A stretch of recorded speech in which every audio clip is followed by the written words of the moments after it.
thank you all at Wipro Foundation for giving me this opportunity. And a very good morning to all of you who are here. So I will start with the wise words of the philosopher Erich Hoffer, who said that in a time of drastic change, it is the learners who inherit the future. The learned usually find themselves equipped to live in a world that no longer exists. So adaptation and adaptability is the key. So these are undoubtedly changing times, and we have seen this piece of wisdom proven time and again during the several turning points in our historical journey, historical evolution. So in this two-day partner meet, I really like the title that has been chosen by Wipro, Surviving to Flourish. It is very befitting considering the kind of people who are gathered here today, all of them good learners, adaptive, flexible, innovative people who have made remarkable breakthroughs in these challenging times. I really look forward to the 2 days ahead to listen to the amazing stories that you all have to tell us. So, we all agree that 2020 has been a year of unprecedented crisis in living memory. I think it is John F. Kennedy who said that the word crisis, when written in Chinese, is composed of two characters. One represents danger and the other represents opportunity. And this is something we all experienced as we struggled to make sense of the pandemic, the unending lockdowns, the surreal images on the screen, and our lives turned upside down from a virus that is 10,000 times smaller than a grain of sand. Unbelievable. When I sat down to reflect the journey of these past 9 months, I realized that our adaptations have been in the following areas. One, reaching out to ensure learning continuity of children who were locked at homes. Two, establishing alternative communication channels with all our stakeholders, children, community, parents, teachers, schools. Three, creating appropriate resources to promote overall well-being of children and parents. And four, switching to digital modes of training and communication, जिसका आज एक उदाहरण आज देखने को मिल रहा है. And I could see three clear phases. The first phase was short. It was one of denial. As far as I'm speaking for myself, and I think some of you may resonate with this. The first phase was one of denial. जब शुरू हुआ अचानक lockdown, a kind of ignorance, a kind of refusing to acknowledge the reality. We were waiting for the lockdown to get over to resume normal functioning, waiting for the crisis to resolve. Then, within a few days of the lockdown, the humanitarian crisis unfolded, shocking us into understanding the enormity of the problem. The humanitarian crisis proved once again that come what may, in case of any epidemic, pandemic, disaster, the maximum burden is bound to fall on the shoulders of the poor and the vulnerable. The role of civil society organizations and their spontaneous response was the redeeming feature in this phase. And I think many of us took part in relief operations, and that was an adaptation of its kind also. And this was also the time when we realized that we are in it for a long haul, not a 21-day affair, and almost overnight, we changed our mode of work. Work from home, which was an exotic concept earlier, became the new normal, and platforms like Zoom and Google Meet became our lifelines for communication and functioning. The transition was quite seamless and easy to undertake. Uh, and after 9 months, I'm totally convinced that all those trips that one used to make, undertake to attend meetings, those early morning flights and endless waiting, it was quite unnecessary. This way, it is far more efficient and cost effective. This was the first time that we became really well connected as an organization within ourselves, with our own office staff in different geographies, and also with other organizations. Meetings with government stakeholders became quite easy and much more streamlined. All the time spent on travel, wasted hours waiting for half an hour meeting, that nightmare has gone. So this is something we ought to continue once we have adapted to it, even after things come to normal. The second phase started soon after, when we made strategic shifts in our mode of functioning with our external stakeholders. Reaching out to connect was the first step. The mobile, whether it was Android or button phone, became the lifeline. Parents and children were reached out through WhatsApp or voice calls or messages, and then slowly, as the situation eased, in person connections were re established through home visits or meeting parents, children in some common ground or common space. It was at this time that we started a very structured, we means as our organization, started a very structured home learning program for 3 to 6 year olds in partnership with state governments for children who go to the Anganwadis in UP, West Bengal, Assam, and Maharashtra. Because it was through the government, the reach was quite good. I mean, approximately 16 lakh children were reached. And this proved to be quite insightful for us. Our objective in starting this program was meant more as a psychosocial support to help parents provide better caregiving environments at home. The package was kept simple with illustrations and audio clips. We deliberately put in images of fathers, grandparents, siblings in the activities, and this had a very good impact. The response of parents was beyond our expectations. Involvement of fathers, siblings, grandparents, and other caregivers was very, very heartening to see. But what was most encouraging was that the parents felt very empowered. They realized their own capabilities. There was initial resistance in some cases. हम पढ़े लिखे नहीं हैं, ये सब हमसे नहीं होगा. Later on, they not only got involved but also thanked us for involving them. बहुत मजा आया, बचपन याद आ गया. So this was one of the silver linings of the pandemic, this discovery. Uh, Especially because parenting was an area where we had been struggling. Parenting programs were somewhat of an induced need, and the crisis converted it into a felt need. And it happened quite organically. I think it is important to continue with this thread of work even after the pandemic is over officially and the Anganwadis and schools reopen, especially because there is a possibility that COVID may not disappear overnight from our lives entirely.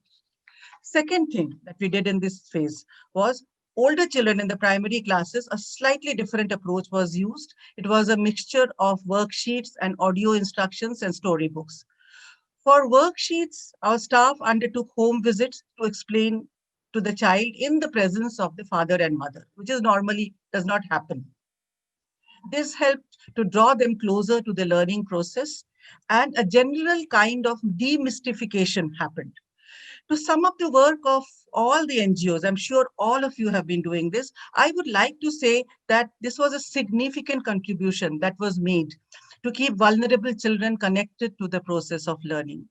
Very decentralized, very flexible, a basket of services were offered depending on the context. And it is this responsiveness and context specificity that is the USP of civil society organizations. It is a very precious pool of knowledge that we are holding, and we should continue to hold it because there will be need of this in the coming days. The third thing was how we connected with the government school teachers, a very important stakeholder for us. It was during this second phase that we started establishing contact with the formal school teachers, who we realized were also feeling the need to be connected. We found many interesting initiatives taken by them during midday meal distributions, even at the height of lockdown. They photocopied, hand copied worksheets that were made available to them, and we were happy to form part of discussion forums through WhatsApp and Google Meet platforms. And in many places, we worked as a team to reach out to children. Fourth thing that happened, adaptation that happened at this stage, was teacher trainings. Once we realized that schools reopening and in-person trainings were not going to happen soon, we took to the digital media. Here, there was no problem of uneven reach, as all the teachers had smartphones and could be reached. I will briefly mention two of our very successful interventions here.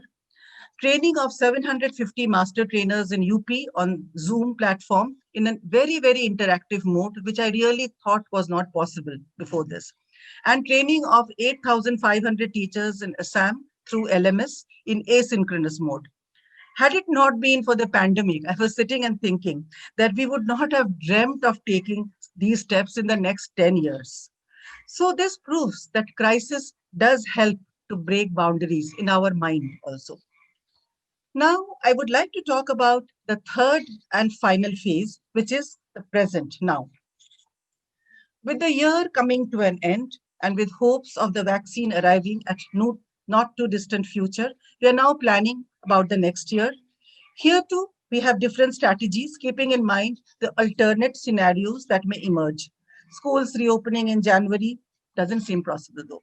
Schools reopening in April or later. With the loss of an entire academic year, children will they will get promoted to the next class. Will schools go back to business as usual, or will they spend time in stabilizing and recovering the lost ground? And how can they best be helped to cope with the situation? This is what we are thinking. There might be a spike in child labor, some experts fear, and there are chances of many children dropping out. Children who have fallen behind due to lack of access to learning resources would need extra support. Will the system be sensitive towards their needs? There might be an influx of students in government schools as private schools become unaffordable to children of parents who have lost their income or livelihoods. So this is another area where we might help. Schools may need help in this area.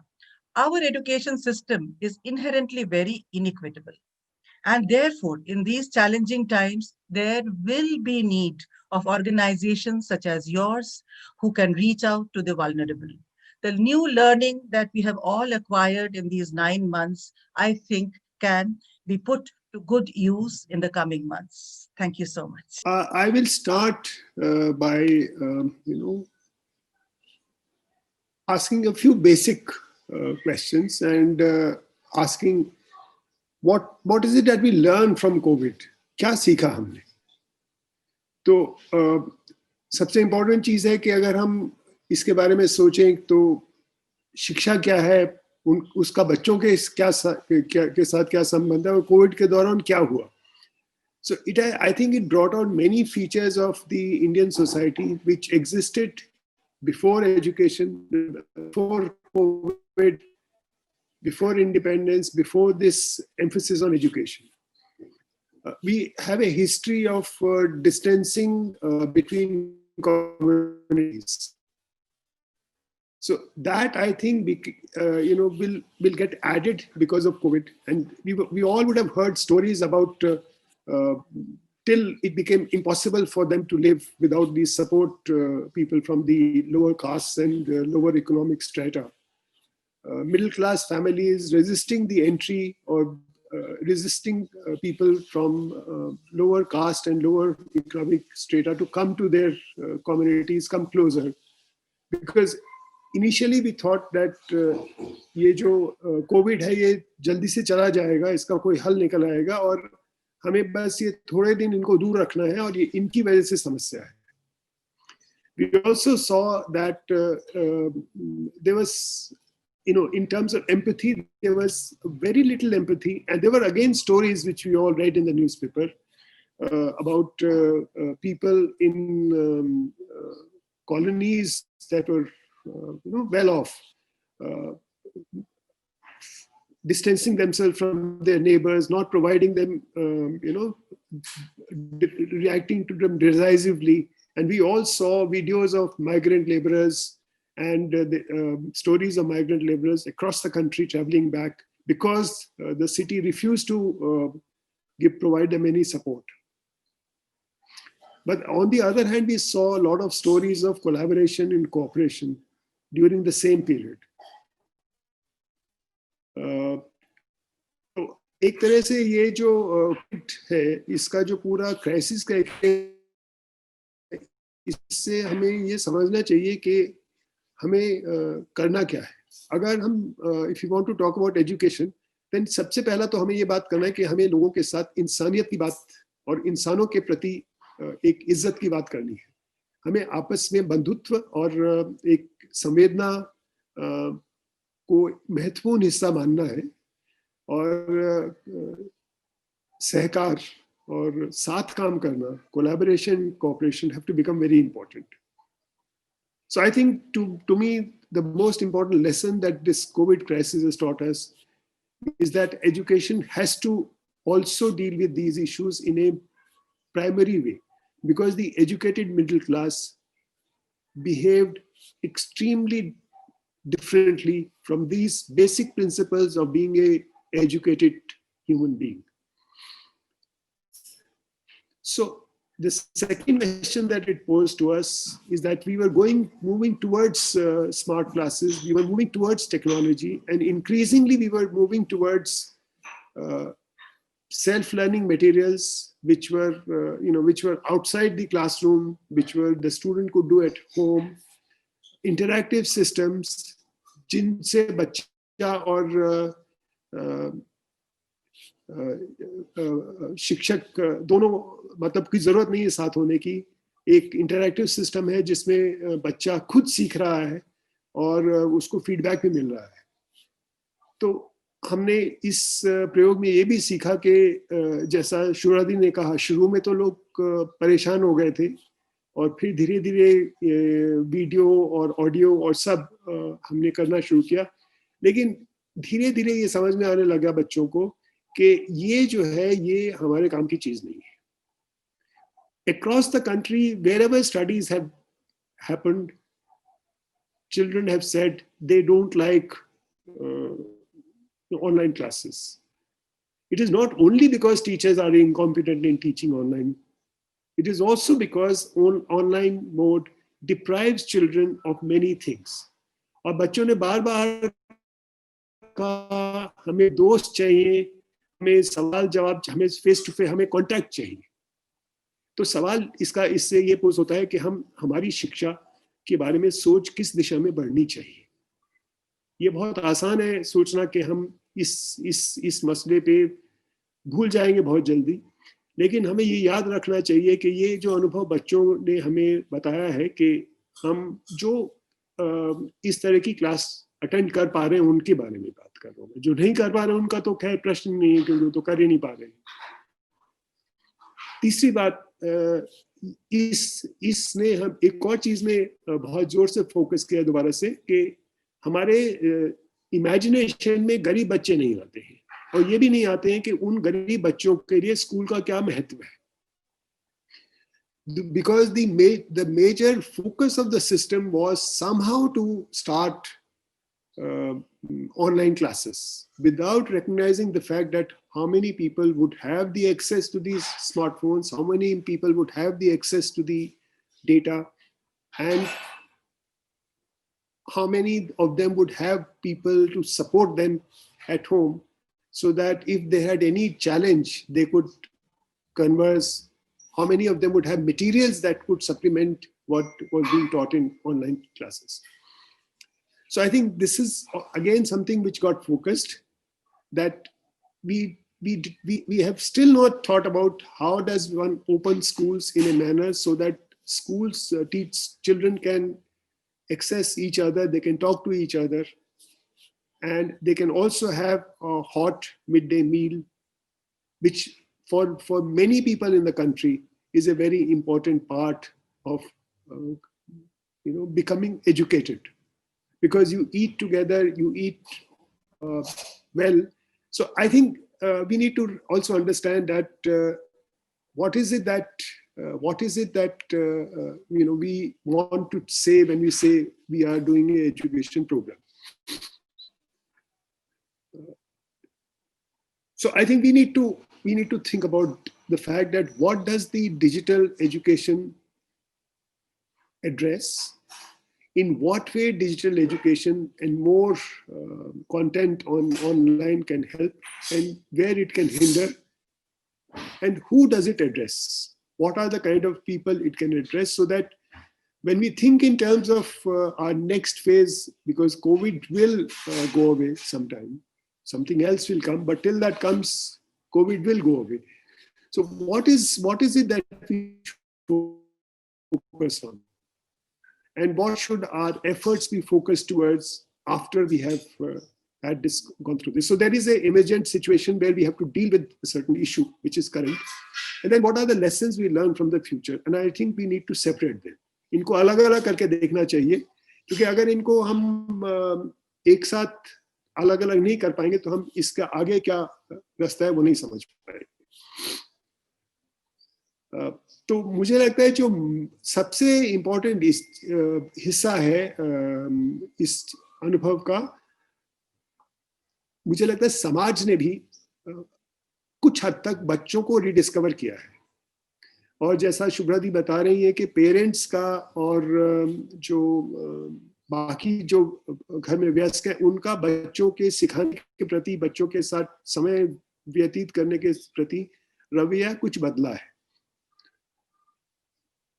तो आपस में बातचीत करना, उनको सीखने में मदद करना, ये सब चीजें जो हम बार बार कहते हैं they are important for education, that has started beginning to take root in the minds of the people in some way. It's not in the way that we would like to believe that they should be able to do this to help their children learn. But I'm saying that this is a foundation on which we can build community involvement in school in different ways. There are many places where mohalla schools have been built. There are many places where communities have helped in trying to find places where children can find spaces where they can work. There, across the country, there are many examples. I'm sure many of you would also be having such possibilities where 10 children are coming together with a local person who is helping them how to just stay together and learn a bit. So I think the most important lesson that we need to pick from here is that learning is a collective process. It is not an individual process. And therefore, when we think in terms of schools, and then we need to keep that in mind, that school is not just about learning alphabets and numbers and logic, but it also is about learning the dialogue, patience, understanding other person's argument, and in that process, widening your own understanding. And the role of the teacher and of the system is to scaffold the learning of the teacher, of the child. And there is in terms of technology and teacher, the teacher will always remain the more important. I mean, this is not something which we say all the time. We have always been saying that teacher is the main person and technology is supplementary. But I think the COVID crisis has brought to the fore the point that it is the interaction, human interaction between the teacher and the student, even though it may be minimal in most schools, but still students feel that that interaction has some value more than the online, where the teacher is far away and you just are listening to the teacher. There is a teachers have expressed the fact that without looking at the expressions of children, कुछ पता नहीं चलता. तो आप अगर lecture भी दे रहे हैं तो भी एक क्लासरूम में जहां बैठ के आप बात कर रहे हैं बच्चों के साथ और बच्चे आपके सामने हैं, जिसमें आप सब बच्चों के एक्सप्रेशंस देख सकते हैं, उनका जो हाव भाव है उसको महसूस कर सकते हैं, तो आपका जो नजरिया है अपने खुद के पढ़ाने के बारे में फर्क होता है. जो फीडबैक है वो बहुत नेचुरल होता है. ऑनलाइन में वो सब तभी हो सकता है जब बच्चे एक्टिवली इंटरवीन करें, जो बहुत मुश्किल होता है बच्चों के लिए खासतौर पर. दो बात मैं और कहना चाहता हूँ कि ये भी बहुत इंपॉर्टेंट है समझना कि गरीब बच्चों के लिए और अमीर बच्चों के लिए स्कूल का अर्थ अलग अलग है. And we need to recognise this in our minds when we work with children from the poor communities, and we need to actually also think of it in our policy and practice. But as far as we as organizers are concerned, we need to think about the fact that the school for for a child coming from a community which does not have the wherewithal which people from middle class have. The school is a very different place, and it has therefore to be organized in a manner such that it compensates for some of the things that are not accessible to him at home, her at home. So I think that also needs to be, added to our imagination, and COVID has actually focused that quite a bit. That we actually have, as somebody mentioned, we have two Indias. We have an India which is actually deciding things for the larger India, and the larger India does not need what this powerful India is deciding for them. So I think there is a need for us to kind of, in some sense, mitigate this gap and to make some things that are needed by the other India available, so that their education can continue, in fact start in many cases with comfort and ease. The last thing that I want to say, and then I think we should go to the Q&A, because that's the most important thing, is it is important to think through these in more relevant examples of what you people are thinking and doing, is that it is clear that the economy has meant that the way the economy has been going and the way the COVID has forced the economy is that the rich and poor gap is going to increase. And therefore, the next phase after COVID is going to be a struggle to bring many, many children back to the school who will virtually drop out from education if we don't get back to them. We even don't know the numbers. Already, we know that people who are in the villages are dropping out of schools. Many low-fee private schools have closed down because parents are not able to pay the fees, and in any case, there is no education happening in those schools. Government schools have not opened. We know that most children don't have even access to a basic phone. So there is virtually no communication with these children, and it's going to be about a year, or perhaps and more. So the biggest challenge would be to get back the children, not just in the primary section, but also in the adolescent group, because they are the most likely to drop out. So I think post-COVID, one of the major adaptation that we'll have to do is to try and first see that in the areas that we work, how do we get those children who have dropped out, who are likely to drop out from education back into the school. So I think we need to adjust our own work and our own effort in a direction that we are able to mitigate the extreme situation caused by the crisis, and also rethink through the important aspects of our educational program so that it becomes more meaningful and more relevant for the people we are working with. And we look at the community and the parents as a partner in this enterprise, rather than basically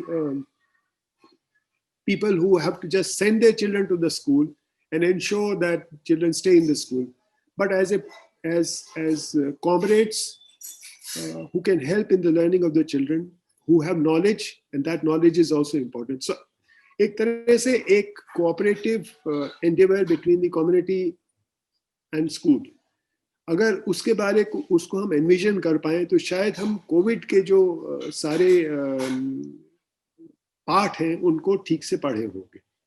Thank you. We can go back. We can take the question answers. Thank you, Hadi, thank you, Shubradi. Shubradi, if I may request you to switch on the video. Yeah, thank you. So maybe what we can do is, I think there are a few similar kind of questions, और उन सवालों को अगर एक साथ हम address करें तो शायद we'll just save on time. So maybe starting with one set of questions around children need other children, especially younger children. They are inbuilt for interpersonal relation and learning through that only. So can we ignore this in any way?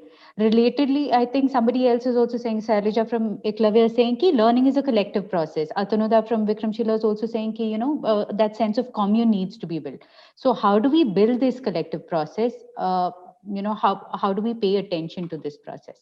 Okay, so you see, I'll give you illustrations of something which 5 or 6 organizations together have been doing. And of course, this started before COVID. And this involves places where there are communities organized in some manner into some kind of a group. So there is a group of people, largely mothers and women, who have been thinking through some kind of aspects together other than education. They are mainly set up for livelihoods. But in those groups, the idea of bringing a school and community relationship in a manner that they were not adversaries became very important. अक्सर क्या है कि हम लोग मतलब मैं तो जब भी देखा हूँ जब से एकलव्य में काम करता था तब से कि स्कूल और शिक्षक और पेरेंट्स का जो रिश्ता है वो बहुत अजीब सा रिश्ता है, क्योंकि टीचर्स को लगता है कि सारी जिम्मेदारी पेरेंट्स की है, बच्चों को घर जाके पढ़ाएं, बच्चों को सिखाएं, बच्चों का होमवर्क कराएं, वो कराते नहीं है, इसलिए बच्चों की शिक्षा में उनकी रुचि नहीं है। पेरेंट्स को लगता है कि ये टीचर्स जो है ये स्कूल में पढ़ाते नहीं है, आते नहीं है, और तो एक दोनों तरफ से बहुत ही ऐसी बात डायलॉग की जो अनुपस्थिति है उसके कारण there is a lack of appreciation of the difficulty in ensuring that 30 children, 35 children, 40 children, 70 children, 20 children study together. Government systems में ये जो डायलॉग है इसके करने के लिए कई मैकेनिकल सिस्टम्स को एस्टैब्लिश किए गए, लेकिन ऐसा सिस्टम जिसमें एक्चुअली पेरेंट्स और टीचर्स खुद बातचीत करें, बिकॉज एसएमसी बिकम फोरम्स जिसमें आपको कुछ मैंडेटरी चीजें करनी है, वो एक नेचुरल स्वाभाविक जगह नहीं बन गई है बातचीत की. So we found that these communities where women were and then they did something about children together, engaging them together in some kind of activity where they participated together. They talked about children's progress together, brought forward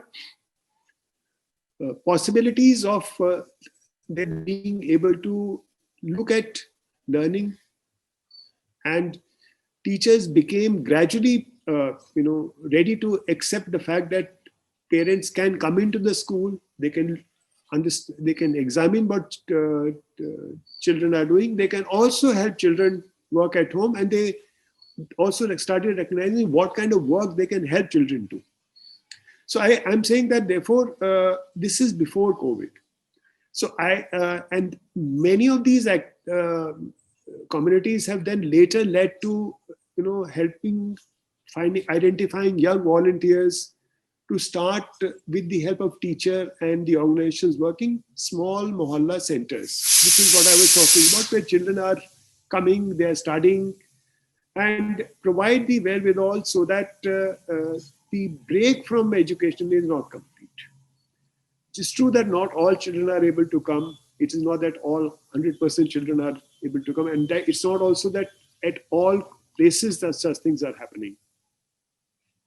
But I'm saying that what we have realized as 6 organizations is that this is something which is possible, and that parents and teachers can mutually start feeling that education of their children is a cooperative venture. So I would stop here, and maybe Shubhradi can add some details. Okay, to carry on from, I will try to answer it.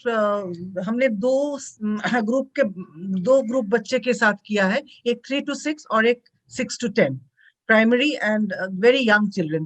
So as I mentioned during when I was speaking that जब हमने ये learning का programme शुरू किया, हमारा focus learning पर उतना नहीं था, लेकिन साइको सोशल सपोर्ट पर ज्यादा था, बिकॉज हमको लग रहा था कि बहुत बड़ा झटका इनकी मानसिकता पर आई है ये लॉकडाउन से। अचानक they are disconnected from the wider world. वो कनेक्शन एस्टेब्लिश करना हमारे लिए इंपॉर्टेंट था, because we really believe that school जाना या आंगनबाड़ी जाना, it's yes, they are going to learn, but the other socialization part, the social interaction part is equally or more important. और बच्चों से जब हमने बातचीत भी की तो वो बताते थे कि what they miss more about school is साथ बैठ के खाना खाना, साथ खेलना, गपशप करना, that they were missing. Even teacher की डांट भी मिस कर रहे हैं, ये भी बोले। what are the kinds of children, the things that the children miss.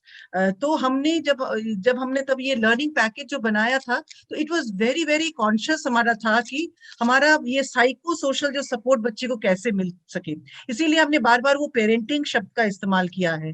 Parenting is more than just teaching children, it is कि कैसे बच्चों के साथ एंगेज होना है, कैसे बच्चों के साथ इंटरेक्ट करना है, और साथ में घर वाले जो भी है, ग्रैंडफादर्स, दादा दादी दीदी, और ये हम थोड़ा हद तक करते थे जब हमारी आंगनबाड़ी सिस्टम के साथ चूंकि काम हुई है, और काफी पिछड़े हुए जिले में जहां पर ये ह्यूमैनिटेरियन क्राइसिस भी बहुत बड़ा भारी पड़ा था, Balrampur, Bahraich, Shravasti type of districts में, तो वहां पर हमारी आंगनबाड़ी वर्कर्स जब खाना पहुंचाने जाती थी तो वो कुछ कुछ एक्टिविटी दिखा के आती थी। तो जब वो जाती थी तो ऑटोमेटिकली आसपास के बच्चे आ जाते थे, किसी के आंगन में आ जाते थे, और वो पिक्चर्स जब वो भेजती थी, it was so heartening, I can't tell you. ये नॉन नेचुरल टाइप से हो जाता था। और realising the importance of social interaction, उसीलिए हमारे सिर्फ फोन से भेज देना या वर्कशीट भेज देना काफी नहीं है।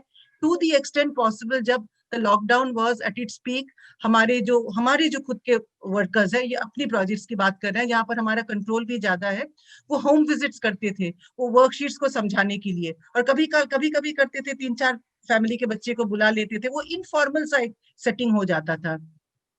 तो ये सब social interaction, and then as early as possible जुलाई में जब थोड़ा सा ढीला हुआ लॉकडाउन, इन एरियाज जहां पर हमने खबर लिया कि कोविड की इतने डर नहीं है, हमने अपने जो लर्निंग सेंटर्स है उसको हमने फिर से चालू कर दिया।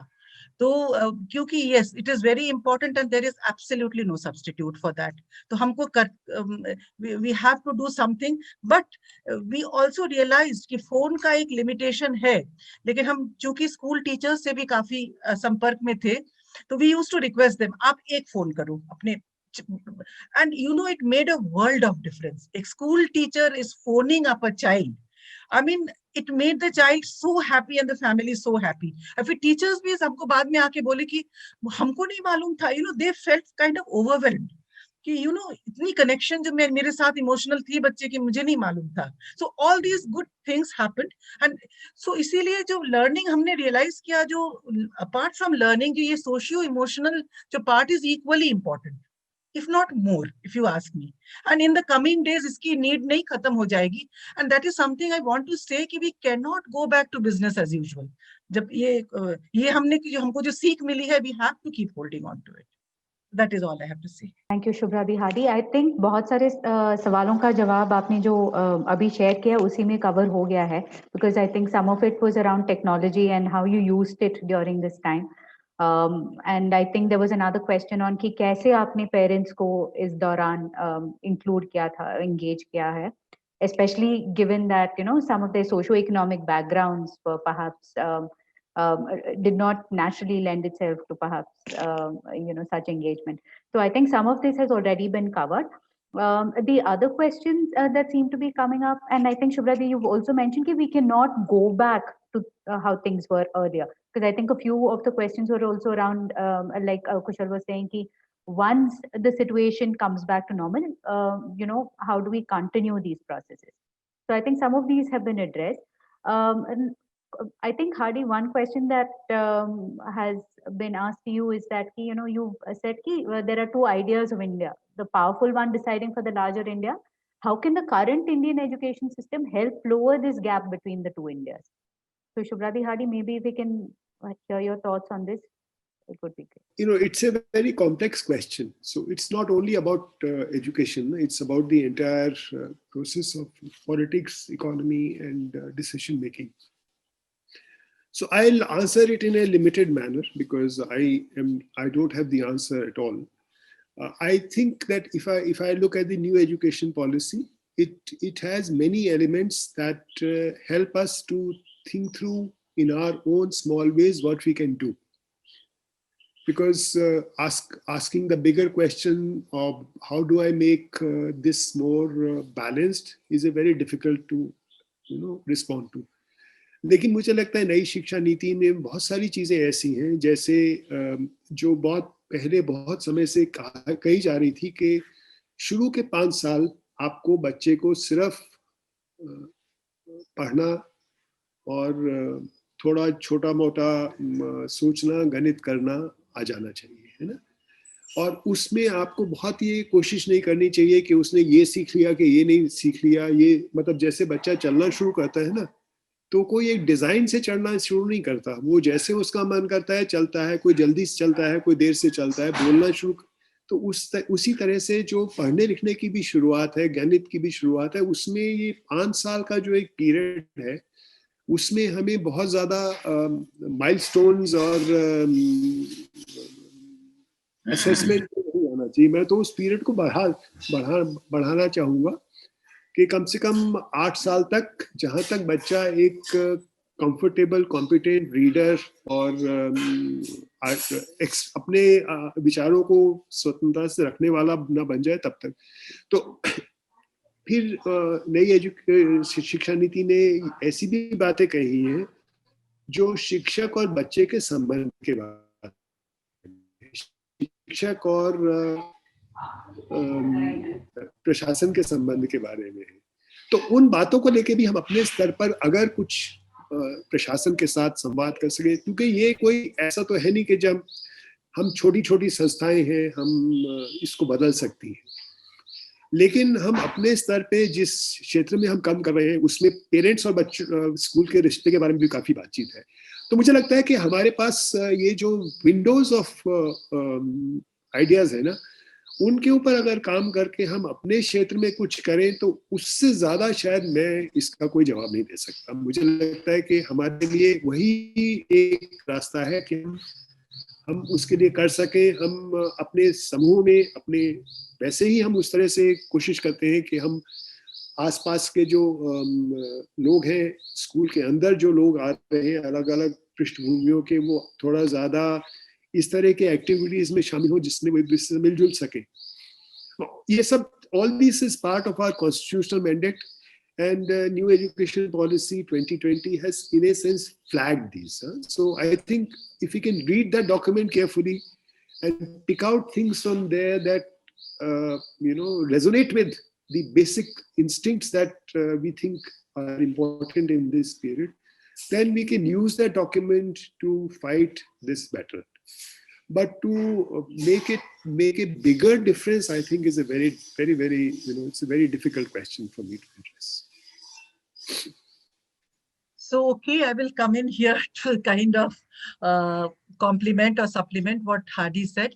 ये जो है दो भारत की जो बात है, तो हमको लगता है हम सिविल सोसाइटी ऑर्गेनाइजेशंस कुछ हद तक एक ब्रिज का काम करते हैं, trying to at least keep reminding some people that this India also exists. It is right in front of your eyes, but it is invisible, not visible to you for some reason.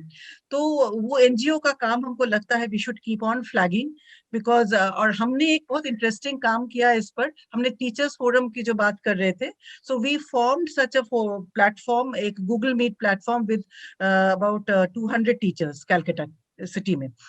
तो and we have been trying to constantly tell them कि देखिए जब आपके बच्चे वापस आएंगे, you do not know what they have gone through, किस उनका background, try to first understand where they are and where they would need help. आप सिलेबस खत्म करने की बात थोड़े दिन भूल जाओ। तो शुरू में तो उतना नहीं था, but होते I was so happy कि now when we have this discussions, they have started thinking and talking this language. तो ऐसे जैसे हार्डी said कि हम तो बहुत छोटे दायरे में ही काम करते हैं, तो in fact ये छोटे छोटे दिए जो जला सकते हैं हम, तो maybe somewhere maybe we can make a ripple effect and have an impact. बस और क्या बोले. Thanks, Shubhradi Hardy. I think in some way related, एक जो सवाल आया है, I think has been on this mohalla clinics and this divide that we are talking about, these different Indias. So Tultul's question is from the practitioners, and one of the concerns we have about the mohalla centers is that they tend to extend the social stratification. ये जो divides है society में along caste lines and so on, ये शायद इसे extend कर रहे हैं ये mohalla clinics. They become caste divided. So any suggestions on how we deal with it in the present? And maybe one more question after this, if you can also kind of address this, which is slightly different. This is, I think Ashish had asked this question, कि ये administration के साथ, what is it, what systemic reforms would be required in your opinion at the district level, block level and so on? Again, I go first, Shubhradi. Okay. Yes, it's a very tough question. I don't have answers. So let me start with the first one. You see, the problem is that caste is not going to go away by setting up structures. It has not gone away in 75 years. So while it is an important thing for people to get together and caste barriers to be dropped, in fact, in the last 75 years, as education has grown, we have increased the barriers. I mean, Gandhi had warned us about this, कि ये जो शिक्षित लोग हैं, ये ज़्यादा अशिक्षित हैं, ये ज़्यादा शोषण करते हैं और ये ज़्यादा अलग, मतलब एक बार अपने उनके पास थोड़ा बहुत वेलबींग आ जाती है, तो वो बाकी लोगों को दूर कर रखना चाहते हैं, बांटना नहीं चाहते. तो I think the challenge is that you need to set up these mohalla schools, and then it is up to the community and the teacher. You can only facilitate the possibilities of mohalla schools being caste nirpeksh to the extent they are possible. पर मतलब इसका कोई सरल जवाब नहीं है कि हम लोग who are in a sense outsiders to the community, हम ये कास्ट का जो डीप सीटेड कम्युनिटी का नजरिया है, उससे कैसे संवाद के अलावा, ऐसे फोरम बनाने के अलावा जहाँ पे आप उनको मौका दें कि वो साथ आ सके, मुझे लगता नहीं कि आप बहुत ज़्यादा इस पे कुछ कर सकते हैं, क्योंकि हमने लॉ बना के तो देख लिया ना. 75 साल से हम लोगों ने ये मान के चले कि ये तो हो चुका है. मतलब आप कहीं भी चले जाइए, स्कूल में, गांव में टीचर्स से बात करें, पढ़े लिखे लोग तो यही कहते हैं कि यार कास्ट की तो प्रॉब्लम ही नहीं है हमारे यहाँ, लेकिन सबसे पहले आपसे पूछते हैं आपकी जात क्या है. सो ये बहुत मुश्किल प्रश्न है भारत के संदर्भ में और बहुत कॉम्प्लिकेटेड है. तो मैं तो यही कह सकता हूँ कि अगेन जो मैंने पहले कहा कि इन मसलों के बारे में अगर हम संवेदना से सोचते रहें और लगातार ये रास्ते खोजते रहें कि कैसे इनमें थोड़ी बहुत दरार हम डाल सकते हैं, that is the only way possible. I am not sure that we can challenge caste as a reality of today's India. It has remained there, and in fact it has become, I mean, सब कुछ के बावजूद हमारे दिमागों में तो वो बहुत ज़्यादा पावरफुल है अभी भी. शायद व्यवहार में नहीं होता. आप किसी रेस्टोरेंट में जाते हैं तो आप ये नहीं पूछते कि बगल के टेबल पे कौन बैठा है अभी वहाँ पर. It is quite possible that we can go back there. तो अगर ये हम सोचते रहें कम से कम कि वापस वहाँ ना पहुँचे जहाँ से हम आए हैं, तो उतना ही बहुत, क्योंकि वो लड़ाई अभी जारी है, वो गई नहीं है अभी. अगर हम ये सोचें कि कास्ट के बीच में जो मिक्सिंग अभी जिस हद तक है, वो हमने वहाँ हम पहुँच गए हैं, वो उससे कम नहीं जाएंगे, मुझे लगता नहीं है. हमने पिछले 10 साल में जो देखा है, I am actually afraid of to what levels of fragmentation the community can go. So I think it is important to recognize that these are challenges and that we can do what we can do without, in a manner which is constructive, which is positive, which is clear. I mean, you should make your position clear, and all these. And the possibilities of people to come in should be there, and as to the extent possible, enable it. But beyond that, I don't know what we can do. Sorry. I will come back to the administration's question after Shubhra's response. Yeah, Tultul, I was just thinking that, people like us who work with vulnerable groups, this is an eternal dilemma. No matter you take, we work with madrasas and Muslims, that's a very vulnerable group. ये सवाल हमको हमेशा पूछा जाता है कि ये special focus के नाम से आप शायद सेग्रीगेशन कर रहे हो. Same with children who are lagging behind in studies, उसको लेकर अलग से काम अगर करना है तो एक तरह से they need it, and on the other hand they will say कि you are somehow labelling them. ये एक dilemma, and I really don't have the answer, and we need to sit and think about it. ये कहाँ ये special focus खत्म होता है, ये सेग्रीगेशन का मामला शुरू होता है. This is something, it's a tightrope walk. We have to tread very carefully and we have to see. But ये तो जरूरी है कि they will need that kind of special focus and attention. अब हम इसको बंद कर देंगे तो और भी खराब हो जाएगा.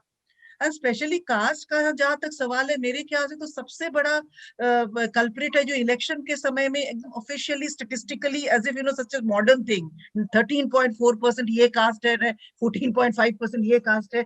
That I shudder every time I look at those things. You are accepting it like anything. तो हम अपनी तरह से, but that is a question we have to keep asking ourselves कि कहाँ ये स्पेशल फोकस खत्म हो जाता है, सेग्रीगेशन शुरू हो जाता है. We have to deal with this. I have no answer. Sorry. So I see what Shubhra triggered one more thought in my mind. See, चाहे मदरसा हो, चाहे लो कास्ट बच्चों का मोहल्ला स्कूल हो, अगर उसका प्रोग्राम ऐसा है जिसमें बच्चों के साथ इन सब मसलों पे संवाद किया जा रहा है, चाहे ब्राह्मणों के बच्चों का अलग मोहल्ला स्कूल हो, उसमें संवाद किया जा रहा है और उनसे इस चीज पे बात की जा रही है, तो आप अगर वो कर पा रहे हैं तो बहुत बड़ी बात है, मुझे लगता है. क्योंकि ये चीज आप, अगर मैं ये कन्विंस्ड हूं कि ये महत्वपूर्ण नहीं है, तो इसके ऊपर ज्यादा फोर्स करने से एक्चुअली रिएक्शन ज्यादा होता है. लेकिन एक स्वाभाविक तौर पे कहानियां सुनना, चर्चाएं करना, जिसमें आप बंधुत्व की बात कर रहे हैं, उससे बहुत फर्क पड़ता है. So we need to think about this as a issue that let us not worry about the fact that the point is what is the transaction here. It is the transaction where people can hug each other without asking who you are, whoever they are, and can they eat together without any worry about so I think, and can they talk about being not say that wo stories, not have stories like wo गरीब था फिर भी ईमानदार था, है ना, या वो ब्राह्मण था लेकिन वो मांस खाता था. No, these are messages which go through our text so subtly. So like Shubhra said, no, elections में caste के बारे में बात करना. So the question is, can we talk about these challenges with our students with honesty, dig out their fears of the other caste and the other community, have the confidence in ourselves and our instructors so that they will be able to deal with these questions in a manner. Then I think you're doing a good job. Whoever is in front of you, if you are not conscious of their caste and their religion, it doesn't matter. Because, forcing people to sit together is not, I think, a very useful thing. We have learned that in 75 years. It doesn't, because they don't sit together. They never do that. Even in schools where everybody was coming, they were sitting separately. and many places many of them could not sit into the classroom at all. So there are two things which I want to just add. One is the question about administrative reforms. You see, again, the question about administrative reforms is an interesting one, because in 2005, we had a systemic reform paper. In 93, Yashpal Committee wrote about what kind of reforms are needed. The NEP 2020, or the education policy, again talks about the same things. So the message has not changed. The message is of decentralization, messages of allowing the idea of participation and collaboration at the school level, at the teachers level, at the headmasters level. School complex idea, which the 2020 policy has talked about, is also the same which was given in 68 by Kothari Commission. This is far more elaborated, far more clearer, about sharing of resources, about sharing of and having programs across schools together. But the point is that our administrative system has to first start trusting the teacher, trusting the parent, trusting the people working in the system. As long as it works on the suspicion and this understanding कि मैं तो ठीक हूँ, बाकी सब खराब है, nothing is going to work. So if we can teach our administrative officers empathy, if we can help them understand the problems of the children and the parents and the teachers particularly, and get them to look sympathetically at the challenges teachers face in spite of their limitations, sometimes because of their limitations, क्योंकि teacher तो वही है ना, वो जितना काम कर सकता है, जितना काम करने के लिए मोटिवेटेड है, उतना ही कर सकता है. तो जब तक उसके साथ उसका आपका व्यवहार नहीं बदलेगा प्रशासन का, तब तक वो ज्यादा नहीं करेगा. तो अगर प्रशासन पेरेंट्स और टीचर्स के समूहों को बच्चों के साथ काम करने की ज्यादा इजाजत दे दे, अगर हम ये राष्ट्रीय स्तर तक आंकड़े इकट्ठे करके दबाव नहीं बनाए, I think we can do better. We were doing better earlier. It is this over attention in the school that has caused a lot more problems. So I think the district officer, the block coordinator have to act as what's called facilitators, because they are not teachers. Teachers are not facilitators, teachers are teachers. But these people have to be facilitators to enable teachers and students to be able to work together. I think that is the most important role, कि हम सुविधाएं पहुंचा सकें, सुविधाएं नहीं पहुंचा सकते हैं तो उनको मदद कर सकें, लेकिन उनके ऊपर प्रश्न चिन्ह बनकर खड़े ना रहें. और मुझे लगता है टीचर एजुकेटर्स के बारे में जो सवाल है वो भी ऐसा ही है कि हमें सबसे पहले तो ये समझना चाहिए कि टीचर्स के सीख सकते हैं और उनको सिखाने में हमें कुछ सीखना है. अगर वो नहीं सीख पा रहे हैं तो हम में कुछ कमजोरी है.